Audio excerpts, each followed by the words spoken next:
Oke, jadi ada 3 bagian dalam pelayanan TIS ini guys, yaitu Aerodrome Control Service, Approach Control Service, dan Area Control Service.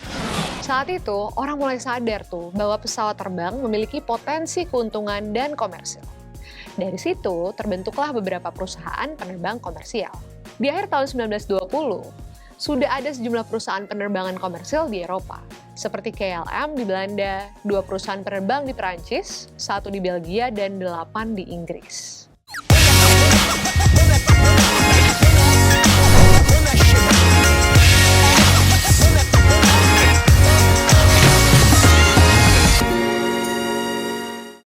Hey guys, kembali lagi sama aku Tania di Cockpit Talk. Sebelum kita masuk ke pembahasan kali ini, aku mau tanya dulu nih sama kalian. Kalian pernah nggak sih nonton film tentang aviasi, tapi bingung, sebenarnya pilot penerbangan pesawat itu berkomunikasi sama siapa sih? EF-135, we talked to the airport, everything's in order. Runway confirmed. EF-135, this is Tower C. Copy that.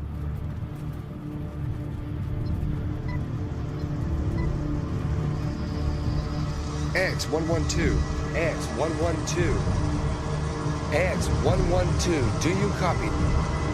X-112, do you copy? X-112. Atau kalian pernah bertanya-tanya, dengan begitu banyak pesawat yang melintas di udara, kok bisa nggak macet atau saling bertabrakan ya?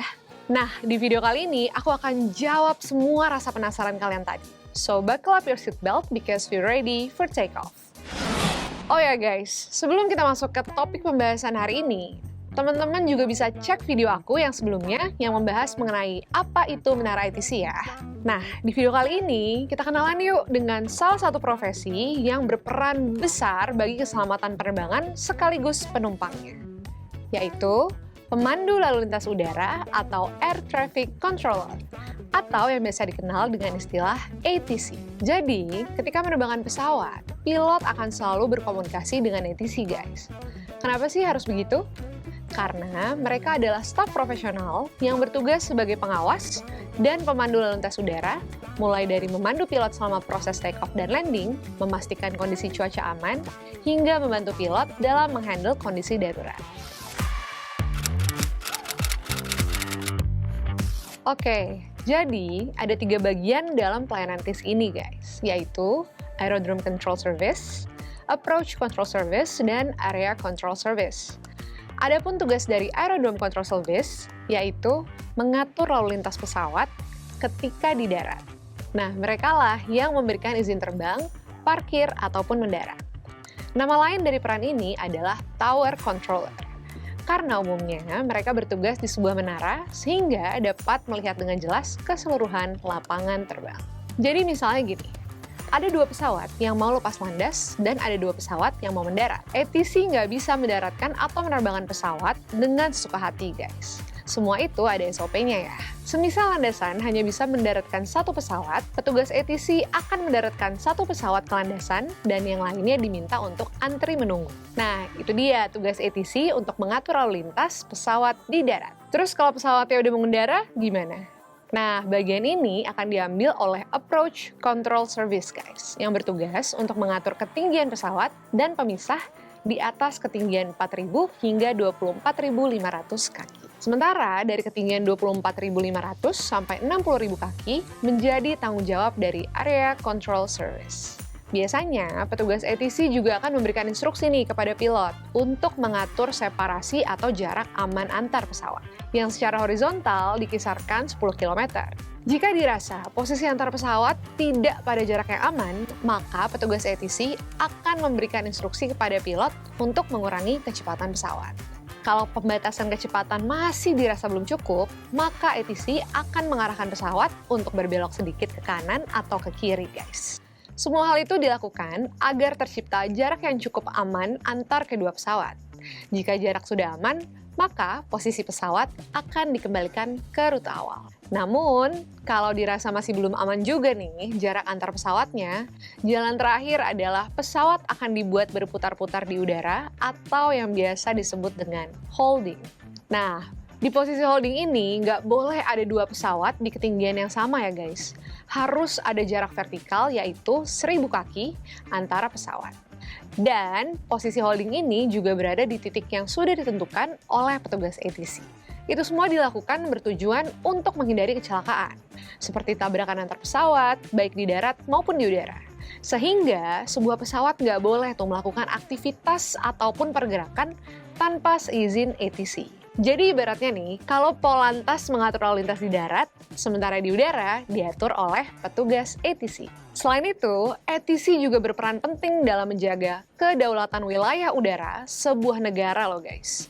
Jadi, kalau tiba-tiba ada pesawat asing yang tidak dikenal masuk ke wilayah negara tersebut, tanpa izin, maka ATC lah pihak yang paling pertama mengetahui hal tersebut guys. Oke, prosedur memandu pesawat VIP sebenarnya nggak jauh beda kok dengan pesawat biasa. Hanya saja ada beberapa perbedaan atau privilege bagi pesawat VIP ini. Misalnya, menjadi prioritas ketika akan terbang ataupun mendarat. Jika ada 2 pesawat yang akan mendarat dan salah satunya adalah pesawat kepresidenan, maka seorang ATC harus memberikan prioritas kepada pesawat kepresidenan untuk mendarat terlebih dahulu. Tapi, status prioritas ini menjadi tidak berlaku jika pesawat VIP berhadapan dengan pesawat yang mengalami kondisi darurat ya guys. Seperti membawa orang sakit atau bagian pesawat yang mengalami kerusakan di udara. Kemudian yang kedua adalah separasi atau jarak aman. Jika sebelumnya kita udah bahas separasi pesawat biasa secara horizontal berada di kisaran 10 km dan secara vertikal di 1000 kaki. Maka separasi pesawat VIP dengan pesawat lainnya harus 2 kali lipat guys. Sehingga separasi ketinggian menjadi 2000 kaki dan menyamping menjadi 20 km. Yang ketiga, operasional. Misalnya nih, jika pesawat VIP akan berangkat dari Bandara Soekarno-Hatta menuju Bandara Ngurah Rai, maka 30 menit sebelum dan 15 menit sesudah jadwal dari keberangkatan pesawat tersebut, nggak boleh tuh ada aktivitas atau pergerakan di Bandara Soekarno-Hatta. Begitupun sebaliknya, 30 menit sebelum dan 15 menit sesudah waktunya tiba pesawat VIP tersebut, maka tidak boleh juga ada pergerakan pesawat lain di Bandara Ngurah Rai. Pertanyaannya, gimana kalau pesawat yang dipandu atau diawasi berjumlah banyak? Maka petugas ATC akan dibantu oleh sebuah alat yang bernama radar. Radar atau Radio Detection and Ranging atau pendeteksi dan penjarakan radio merupakan sebuah sistem gelombang elektromagnetik yang berguna untuk mendeteksi, mengukur jarak, membuat peta pesawat terbang, hingga memberikan informasi cuaca. Jadi, semua pergerakan pesawat yang ada di langit terdeteksi oleh radar ya guys. Nah, itu adalah untuk keperluan penerbangan guys. Radar sangat dibutuhkan karena manusia memiliki penglihatan yang sangat terbatas. Mata manusia itu hanya memiliki jarak pandang sekitar 100 meter saja guys. Bahkan kalau posisinya sedang hujan lebat atau berkabut, maka jarak pandang pun otomatis akan turun drastis ya. Nah, untuk mengatasi masalah tersebut, radar lah yang menjadi pengganti mata manusia yang mampu melihat pergerakan pesawat dengan jarak hingga ratusan kilometer di udara. Walaupun sedang dalam cuaca buruk, informasi berupa jarak dan kecepatan pesawat dari posisi radar masih bisa diperoleh, guys. Budi ground, Papa Kilo Papa November Yankee, position on taxiway Alpha. Papa Kilo Papa November Yankee, contact Budi Tower, 123.2. Contact Budi Tower on 123.2, Papa Kilo Papa November Yankee. Kalian bingung ya, bahasa apa sih yang dipakai ATC dan pilot saat berkomunikasi seperti tadi? Jadi, saat ini International Civil Aviation Organization atau ICAO menyetujui beberapa bahasa yang digunakan sebagai bahasa pengantar antara pilot dan ATC guys. Meskipun bahasa Inggris adalah bahasa yang paling umum. Namun, karena banyaknya negara yang tidak berbahasa Inggris, maka dibuatlah kumpulan kata yang dipakai dalam penerbangan, yang dikenal sebagai sebutan phraseology. Phraseology ini cukup baku dan bisa dimengerti oleh pilot yang bahasa pertamanya bukan bahasa Inggris. Misalnya frasenya adalah affirm, yang artinya yes, dan confirm, yang artinya I request verification of clearance, instruction, action, information, etc. Contohnya, ketika ATC bertanya, Papa Kilo X-ray Yankee Zulu, confirm able to climb level 410, maka pilot akan menjawab, affirm, able to climb flight level 410. Papa Kilo, X-ray Yankee Zulu. Oke guys, sekarang kita masuk ke pembahasan sejarah mengenai ATC ya. Jadi, ATC ini hadir untuk pertama kali pasca Perang Dunia Pertama berakhir, guys. Saat itu, orang mulai sadar tuh bahwa pesawat terbang memiliki potensi keuntungan dan komersil. Dari situ, terbentuklah beberapa perusahaan penerbang komersial. Di akhir tahun 1920, sudah ada sejumlah perusahaan penerbangan komersil di Eropa, seperti KLM di Belanda, 2 perusahaan penerbang di Perancis, 1 di Belgia, dan 8 di Inggris. Usai penerbangan sipil, komersial bermunculan, dan pesawat terbang mulai banyak yang mengudara. Ternyata di tahun 1922, terjadi insiden kecil di Bandara Croydon di London. Sehingga muncul kesadaran bahwa harus ada nih alur lalu lintas di udara. Akhirnya, pada bulan Juli 1922, dibangunlah sebuah tempat observasi yang sekelilingnya bermaterial kaca di Bandara Croydon di London. Dan ini menjadi menara ATC pertama di dunia. Tower ini pun menjadi pusat komunikasi bagi seluruh penerbangan di Bandara Croydon. Sementara, praktik awal navigasi udara di Amerika Serikat terjadi di tahun 1929, guys. Setelah adanya penerbangan solo non-stop menyeberangi Samudra Atlantik dari New York ke Paris pada tahun 1927 oleh Charles Lindbergh. Dan Archie W. Lake menjadi air traffic controller pertama di Amerika Serikat yang merupakan seorang pilot sekaligus mekanik. Tapi kalian tahu nggak sih guys, kalau menara ATC memiliki ketinggian yang berbeda-beda loh. Jadi, setiap pendirian menara ATC di bandara-bandara didirikan sesuai dengan kebutuhan dan keunikan karakteristik bandara ataupun daerah tersebut. Biasanya, ada 2 faktor nih yang digunakan untuk menentukan ketinggian menara ATC, yaitu object discrimination dan line of sight angle of incidence.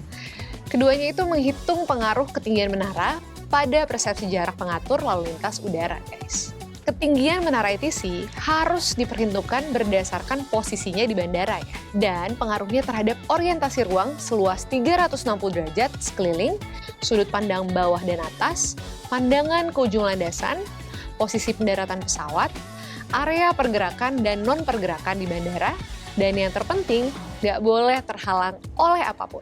Tapi, biasanya lokasi atau ketinggian menara itu tergantung dari anggaran yang ada ya guys. Keamanan ataupun pandangan yang didapat dari ketinggian menara tersebut. Salah satu bandara yang memiliki ATC tertinggi di dunia adalah Bandara Internasional Jeddah King Abdulaziz. Dengan ketinggian 136 meter, ini lebih tinggi dari Piramida Giza di Mesir guys. Atau Gedung Pencakar Langit Cirrus di Seattle, Amerika Serikat. Kalau di Indonesia, sebelum hadirnya Bandara Soekarno-Hatta di Cengkareng ataupun Bandara Halim Perdana Kusuma di Cililitan, Bandara Kemayoran menjadi bandara internasional pertama di Indonesia. Bandara ini juga menjadi buah bibir dunia internasional, guys, ketika masuk dalam komik Tintin. Di seri komik yang berjudul Flight 714, Tintin melakukan penerbangan dari London menuju Sydney dan singgah di Indonesia. Di dalam komik tersebut, dimuatlah ilustrasi menara air traffic control Bandara Kemayoran. Bahkan, menara ATC bekas Bandara Kemayoran ini dulunya merupakan menara ATC pertama di Asia loh. Kini, bangunan itu telah ditetapkan sebagai cagar budaya oleh pemerintah Indonesia, yang kemudian dikenal dengan sebutan Menara ATC Tintin. Gimana guys? Dunia aviasi selalu seru kan? Kira-kira topik apa lagi nih yang mau dibahas di dunia aviasi? Please komen di bawah, atau kalian bisa tanya aku di sosial media lain such as Instagram atau TikTok. And don't forget to like, share, subscribe, dan komen yang banyak ya guys. Aku mau tahu banget, kalian mau tahu apa lagi sih tentang dunia aviasi? Dan pastinya aku akan bahas di next video. So thank you guys for watching and have a safe flight.